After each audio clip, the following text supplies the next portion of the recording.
ملګرو په تیمورګره کې یو افسوسناک واقعه هغه راپېښه شوې ده په کم کې چې یو لیور هغه لګېدل دی خپله ورندار هغه یې ډېره زیاته بېدردۍ سره وهلې ده. دا ویډیو چې کوم دی هغه په سر کې تاسو لږه وهم کته خو پوره درته نشم ښودی ځکه د یوټیوب کومه خلاف ورزي چې د په هغې کې راځي خو کم قسمه وهل چې ورسره کړي دي نو ډېر زیات شرمناک دي.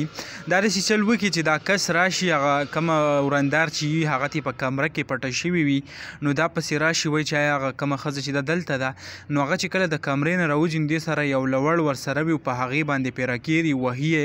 حالانکې یو ماشوم پسې راشي هغه ته خلاصوي خو دا چې ماشوم ته هم دمکي ورکړي ماشوم ته هم لاړ شي. د دې نه علاوه کم اوس چې په سوشل میډیا چلیږي چې د علاقې کم خلک چې دي هغه راوتي دي وایي چې آیا دا کس هغه د کلي نه وباسي. خلک وایي چې دا کومه زنانه چې ده د دې خاوند هغه په سعودي عرب کې دی مور او پلار چې کم دي هغه یې وفات دي او دا چې کم دی لکه بیل و د کم کورونه چې دي هغه هم به جدا جدا و او دا کم قسمه تشدد او دا کم قسمه وهل چې ورسره کړي دي ډېر زیات افسوسناک دي. نو که حکومت زموږ هواز اوري هغو ته خواست دی چې د دې خلاف کاروایي وکړي ځکه په یو زنانه باندې داسې قسمه تشدد کول هغه وهل چې کم دی هغه نه خو اسلام اجازت ورکوي نه زموږ کوم پښتو چې دا هغه داسې قسمه اجازت ورکوي. ډېر زیات یو افسوسناک کم دا وخت چې کم دی په سوشل میډیا خبر چلیږي هم نو تاسو ټولو ته یو ریکوست دی چې دا ویډیو شیر کړئ چې د ظالم ته چې کم دی هغه سزا میلاو شي. انشاءالله بل ویډیو کې میلاوو. الله حافظ.